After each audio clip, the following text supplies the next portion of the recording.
Welcome to the Tuning In podcast, where we talk alignment, intuition, and our internal guidance system. We cover woo-woo topics in an approachable and practical way. I'm your host, Dana Evans of Alignful.com.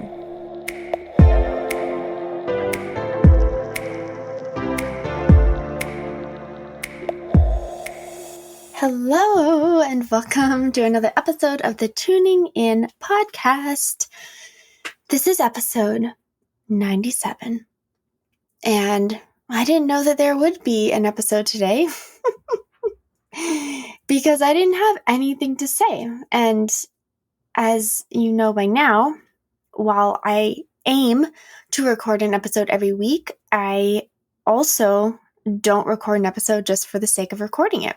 And I only record when I have something genuine to say. And usually, unless we're doing an interview, what I have to say shows up when it shows up. So it's funny because I have a ton of topics that I write down when I have ideas for topics. And yet every time it's time to record, I just am like, oh, this is what I'm going to say. So let's see. Today's Monday. It's Monday afternoon. And I put no pressure on myself to record a podcast. I just got home from a weekend in the mountains with my parents.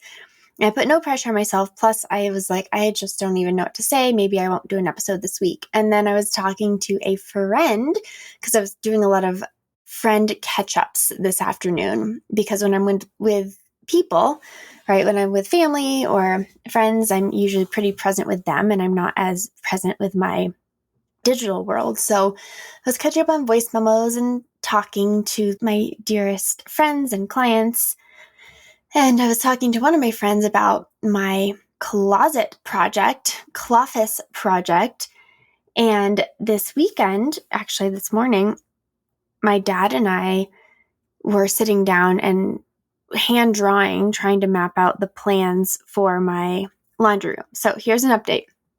The Cloffice was inspired from my own inner desire and then like every freaking universal sign at once pointing me to the idea and the fact that I need my own personal space in our home. So my husband and I, John, we live in a lovely condo, which is a great size. It's 2-bedroom, 2-bath, and we love it. And he recently got a new job that is fully remote. And the funny thing is, he's been working in that office with me. We had turned 2020, okay? February of 2020. I had this inspiration hit to turn our guest room, our second bedroom, into my office because I realized that we had this whole room set up for guests and we just don't have a ton of guests come stay with us. Meanwhile, I work from home and never had a place to work. We had a desk in the guest room, but it wasn't really a great workspace. It was kind of ugly. I was unhappy with like the overall look. It was cluttered. Space and physical space is really important for me in order to work well. And so I embarked on this project of turning the guest room into an office with an option to have a guest, like a couch/futon. Oh my God. I loved this creation and it was so beautiful. And I turned it into my perfect workspace. And then we all know what happened in March of 2020 and John started working from home. So I was going to turn this like closet area. I took the doors off, had it painted in like ombre striped pink. I've actually recorded some videos in front of that wall. And each line, we didn't do a nice fade because each line was going to be a bookshelf. And so it was basically going to be like a built-in bookshelf with this beautiful ombre pink fade. And I was so excited about this. I painted the walls white. I reorganized the whole thing, got a new desk, a standing desk, and put a bunch of plants in there that I had. And it was just like my dream space. Okay. And then March 2020 hits, John starts working from home. And we both are working in the office, but let me just like put it simply. We have very different work styles and John also works a lot, okay? And I work a little, at least relative to him and in the sense of like what it means to work. So my work is different, right? And my active work is coaching, which I like to have a clear, energetic space to do coaching with clients. And then I do a lot of voice memoing and Voxering. I do Voxer coaching with my clients. And I also like a really beautiful, clean space. I don't work very well in mess. Whereas John, his work is, and so my work is very energetic and emotional, and his work is very precise and cerebral. And so he needs more of an office because he's working, 10, 12 hours a day. If you guys know, if you know, you know, John is in the office a lot. I'll just say that. And his work style he personally doesn't need a space to look a certain way. He can focus and work in the ugliest of spaces, the worst of messes. And I mean, I kind of wish I could do that, but it's not really my vibe. So what was happening was we're working in the same space. I'm trying to do coaching calls. He's in the background doing work, which he was totally fine with, but I wasn't. I was like, I don't want your energy in my coaching call. Like, just like feeling weird. He had more messes going on that I was constantly cleaning. So for him, I think it was fine and working. For me, it wasn't. And then that was all through last year. I started just working. We have other workspaces in our house. I was working there. If you've been a client of mine, you know I take a lot of calls in bed, and I encourage my clients to do that as well so that they can be comfortable and feel safe. But that's a lot of energy clearing for me because that's my bedroom, right? I need to clear the space before a client call. I need to clear the space after a client call because I don't want that energy involved in the bedroom. All sorts of things, right? You guys probably don't need to know all this. But then John got a new job recently in July or so, and it's full-time remote, which is great. Like, I'm really happy for him. It works out. But I had this like breakdown was like, oh my God, I'm never going to be alone in the home again. And I'm never going to have my own space because our house isn't very big. I mean, I think it's the right size for us, but it dawned on me that every space in our home was suddenly a shared space. And I don't know if you live with a partner, if you've really ever done an audit of where is your space in the home? Like, what is yours? And it's great that we can share space. Like John and I, we like being in each other's company. And it dawned on me that I need a space that is mine, that is only for my energy, that is for my clients, that is to record my podcasts, that I can just lie down in and just receive and breathe without someone coming in, right? Because John has the office now, but I have only shared space. So this whole thing was birthed where it dawned on me that I can turn our walk-in closet, which is a beautiful space. It has a window. In fact, it's where I record all of my podcasts. I'm in here right now. And I was going to turn the walk-in closet into my Cloffice, and also known as Dana's Sanctuary. So I will have a desk in here. I will have a bunch of beautiful plants. I will have a beautiful meditation cushion. I found the one I want on Food 52, like in a little stool, like a little Zen reflection space. It's actually big enough for me to do yoga in here, and I can do all of my work in here. And one thing I really need is like 2 hours of focused work a day. And it's very hard for me to get into focus mode. Although Lauren Cash, Elsie, if you're listening, she's going to help me with that. She is as she calls herself, the time therapist. She is a fellow inner voice facilitator. She is a fellow projector.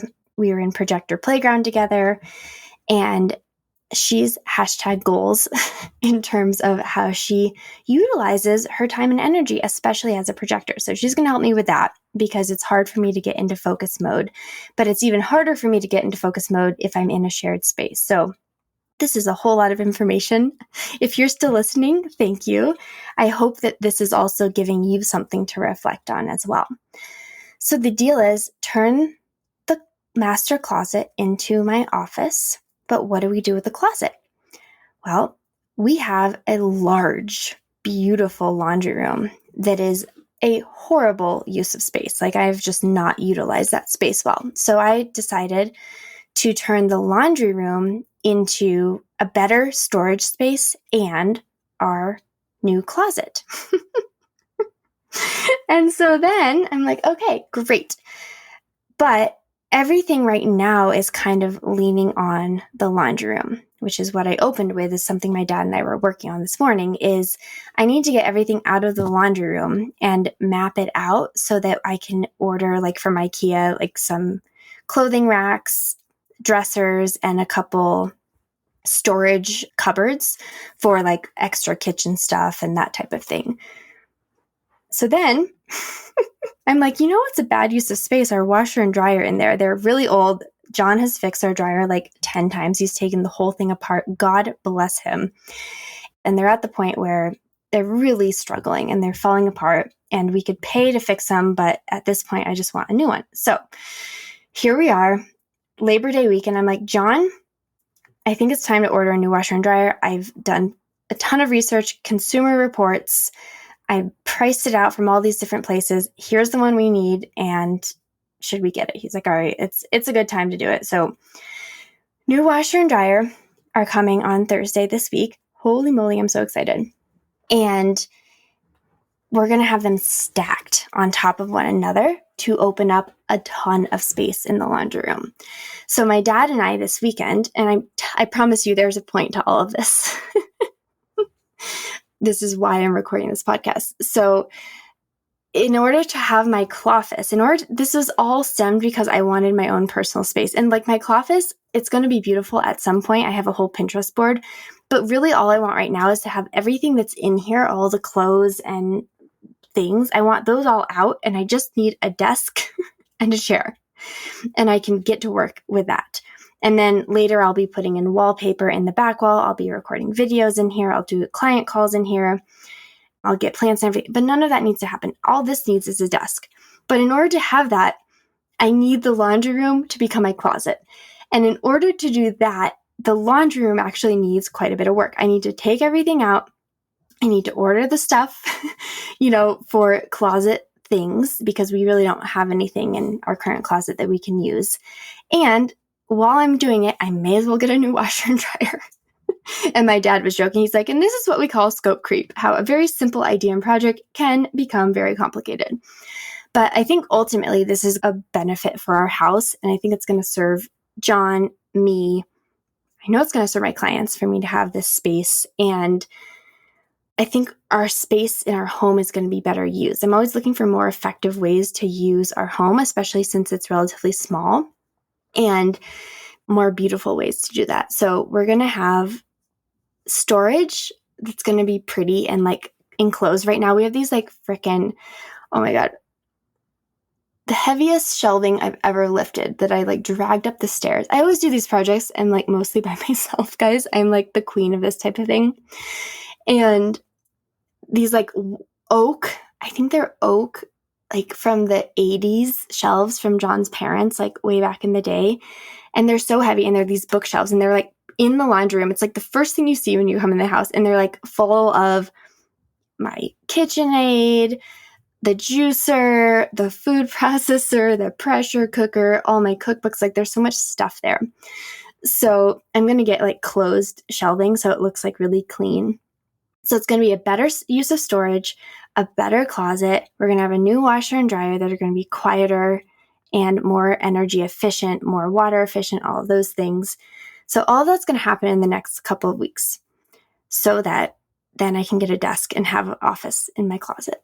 So the reason I share all this is this morning, my dad was a contractor his entire life. He's brilliant at all of this stuff. So we sit down, we had taken the measurements before we went to the mountains this weekend, and we sat down to map some of the things out. I had gone on IKEA and hearted some of the shelving and dressers that I liked. And so it's a matter of really measuring things and getting a space for everything. Oh, plus there's Mia's litter station will be in there. So we have to have a really unique solution for that. Stay tuned.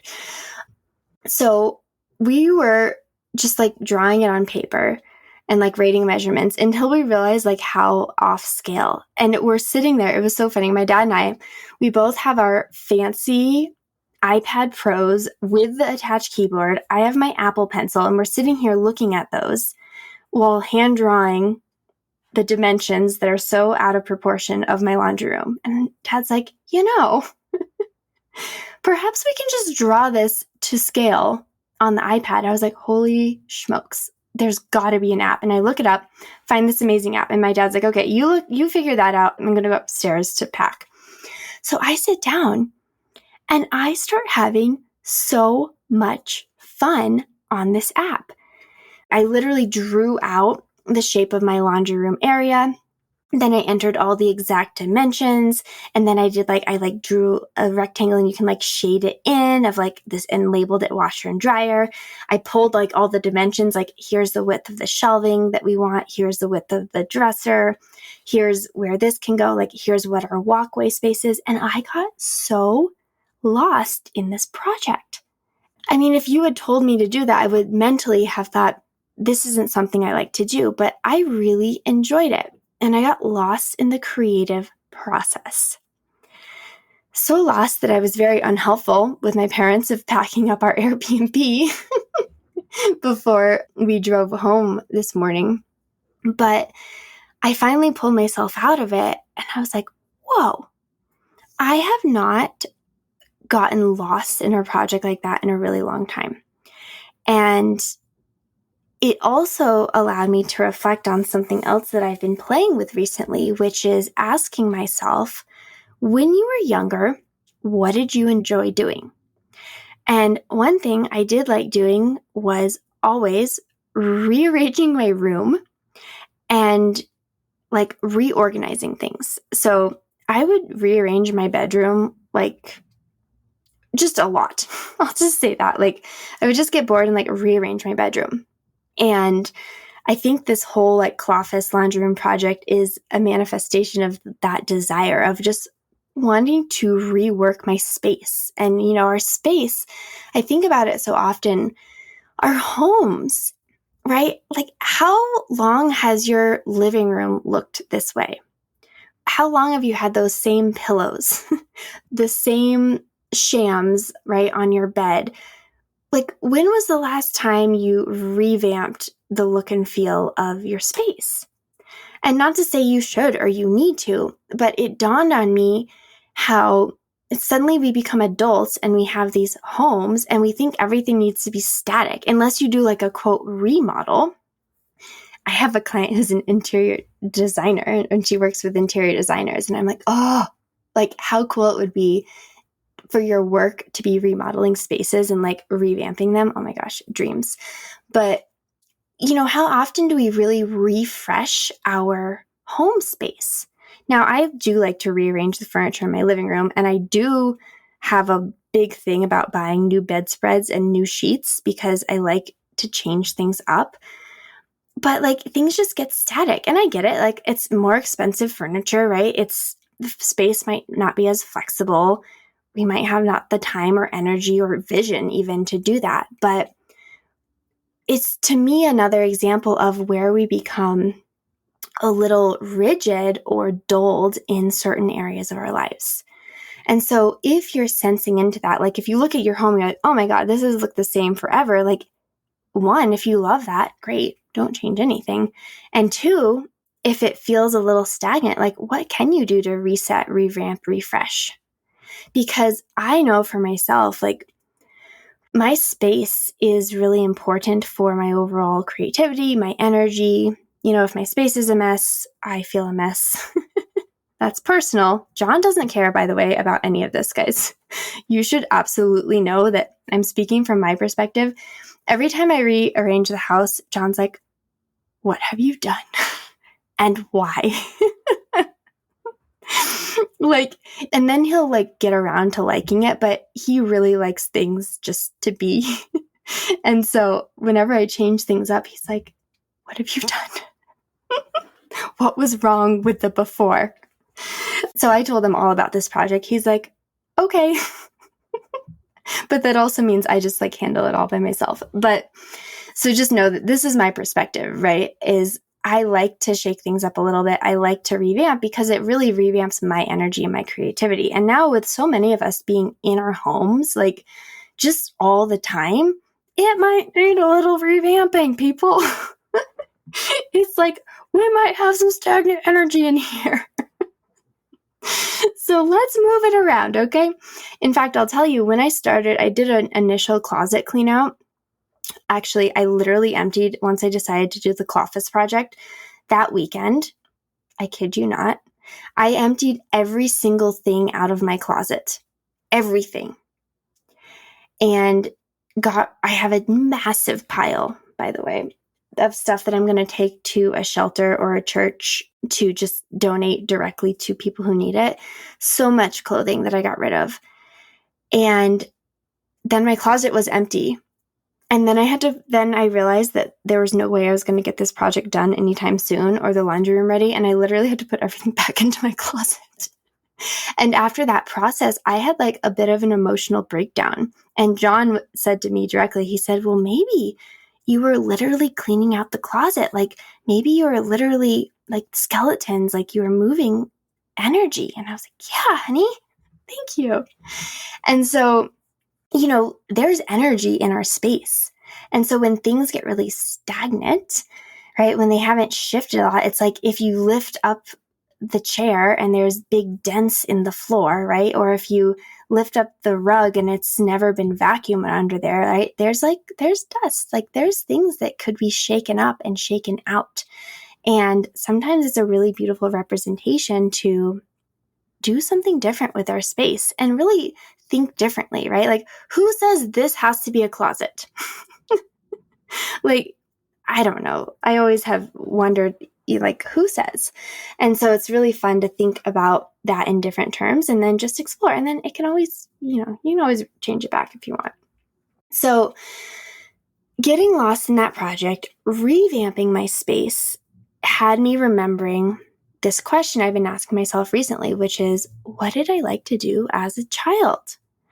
And we can all ask that question. We can all look back of, what did I like to do as a child? What lit me up? What brought me joy? What did I enjoy? What did I get lost in? Because one thing that I realized recently is I am so distracted by life, by digital world and all of that, that I don't often give myself the space to get lost in a project, to get lost in work, to get lost in the enjoyment of living life. And so I'm bringing it back, and I invite you to do that as well. Ask yourself, what did I get lost in as a child? What did I enjoy? What lit me up, right? What drew me to it? So another thing I used to love to do was to get like Vogue, okay? I really loved the fashion magazines. In fact, for years, my dream career was to be a magazine editor. And I would get the magazine and I would just sit down and I would flip through every single page. And I loved just staring at the fashion and the ads and every single piece of it, reading every single article. I haven't done that forever. So on my way home from Rhode Island, I guess just last week, wow, a week ago today, I was on my way home from Rhode Island after being there for 2 weeks. And I grabbed the new Bazaar, September issue of Bazaar, which has Beyonce on the cover. So I've been like waiting for that one to come out. And I didn't read it on the plane, but earlier this week, I sat down on the floor and I opened the magazine. And I didn't even get to the Beyonce article, but I was so lost in enjoyment of just flipping through the magazine. I was like, wow, I don't allow myself to do this. Okay, and another thing. This weekend, my mom and dad and I went to this cute little bookstore called the Bookworm in Edwards, Colorado, just outside of Vail. And we went in there, and this place, it's not just books. It has a wonderful cafe and then just so many cute freaking gifts. And normally it was like we had a lunch and then I would have like done a quick browse and like, okay, let's go. But I got lost again. I started looking through, I found like this mystical book section and I just flipped through the books and I was just looking at the shelf at every single book and just wondering, I wasn't listening to a podcast. I wasn't talking to anyone. I was just there with the books. And at one point, I said to my mom, "Oh my gosh, I'm almost ready to go. I'm so sorry," as if she was rushing me. And I realized it was my own energy, like rushing myself, saying, "This is too long. You haven't done anything productive." But it felt so good to be in that. And as I was leaving with my parents, I said to my mom, I said, "You know what I was reflecting on in there as I was apologizing to you for taking too long," which she didn't care. She was doing the same thing as I was.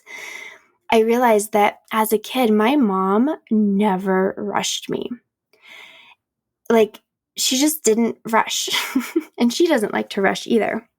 And she said, "Oh my gosh, I remember when I would take you guys to the park here in Vail, like I would just take you there and just let you dawdle for as long as you wanted. And when we'd walk home, I'd let you dawdle." She said, "I just loved the slowness of it all." She said, "And that's sometimes I didn't like your dad to come because he'd be like, 'Okay, we gotta get going.'" And she just enjoyed the experience of it all. And of course, as a kid, kids don't like to be rushed, right? And as adults, we sometimes forget that kids are on a very different timeline than us and a different energy wave in so many ways. And that's why they sometimes freak out when we rush them. And it's like, what if we don't need to rush them as much as they're there to slow us down, right? Bring us back to the now. So I really appreciate that my mom allowed me to do that as a kid. And again, it was another reflection of, what did you like to do as a kid? So another thing I like to do is just wander, right? Wander outside, squat down and stare at ants, which I did on my recent walk. I was like, man, ants are so cool. Like, if you ever are walking and you see an ant like carrying something, like if you just squat down and just watch them, oh my God. I was watching bees the other day. I think I shared about that one a couple weeks ago. Now the magazine article. And recently I ordered a paint by numbers kit online so that I can play with painting. And just another thing to get lost in, right? So as a kid, I used to like to color, right? I also have a little coloring book, a mindfulness coloring book. And so as I'm going into the fall, the question I'm leaving with is, what did I like to do as a kid? And how can I bring that back into my world now? Because what I see in myself, and I see it in clients and just the world around us, especially, look, I know life is hard right now, right? There's a lot of, right? There's just a lot going on out there in the world. And, our inner world is this opportunity for us to be and to experience joy regardless of what's going on in the external world. We can have these moments of getting lost in enjoyment. And what is it, right? What do those things look like to you? What do you enjoy? What would it feel like to play in that energy? So for me, it's coming kind of back to these more simple practices, right? Like being in the grass, breathing in the air. I did a cartwheel today on the way back from a walk that I was on with John. I was like, oh, that was fun. And even doing a project, right? Like this Cloffice project, I think is so good for me because it's so different, right, than what I do on a day-to-day basis. Reading a fashion magazine is so different than what I do on a day-to-day basis. Painting and coloring and drawing, maybe for you it's dancing. Maybe it's reading a book. For me, I read a lot and often. And so that's something I'm used to, but I'm looking for almost more like hands-on things that I can explore and dive into. And what I see, to continue the thought from a minute ago, is as we get older, as life gets hard, we just become more rigid, right? We start to get set in our beliefs, set in our routines, set in our ways, and we say things like, I don't have time for that. I never do that. Oh, I wouldn't do that. I shouldn't. I can't. I won't. Right? Or I have to. I need to. I should. But where's the I want, I desire, I love, I enjoy, I aspire, I'm inspired by, I create, I flow, I explore, I experiment, I try, I be. Where's the beingness? And it's so easy to get lost in living life, and especially to get lost in solving life's problems. But in that is an opportunity to live and to explore and to see the world through the eyes of a child in so many ways. And if you have kids, if you have pets, I know I say this all the time, but they're a beautiful reminder to us. They're a nudge of what we can do. I shared a while ago, I think, that I've been following Mia. I'll do this some days where I just she often follows me around, but sometimes I follow her around, and when she lays in the sun, I lay in the sun. When she rolls over, I roll over. When she stretches, I stretch. When she lies down, I lie down. And it's just this fun experiment of animals and children. They're such good examples. If the kid has a breakdown, well, you can have a breakdown. Like, where are you holding your emotions tight, right? Where are you staying rigid in the mind, which creates rigidity in the body?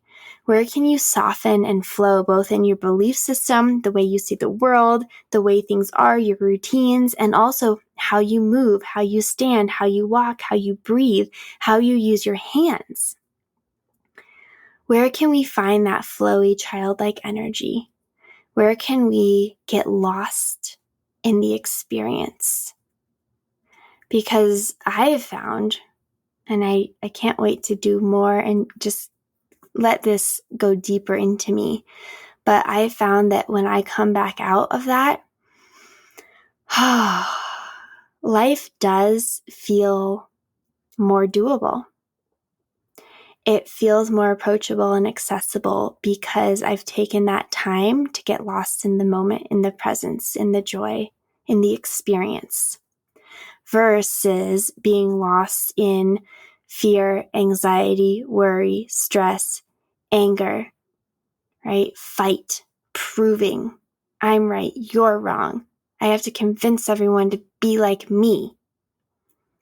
What if we're all just here to be?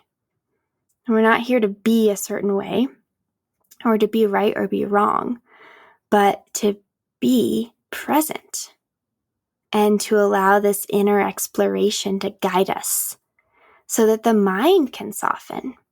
And when the mind softens, it can get on board, right, with the inner voice, and you can start co-creating in a much more beautiful, flowy way.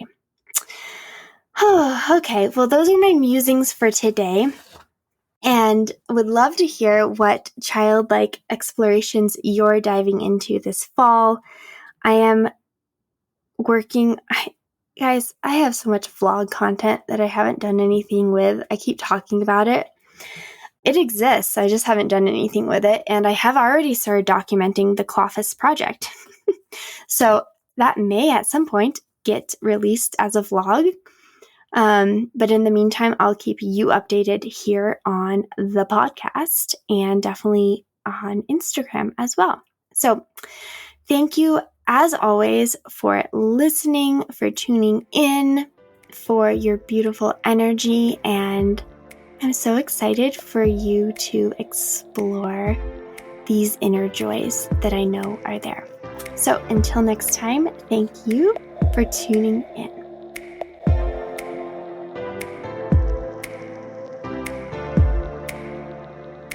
Thank you for joining me on another episode of the Tuning In podcast. As always, if this would resonate with anyone you know, please share the episode.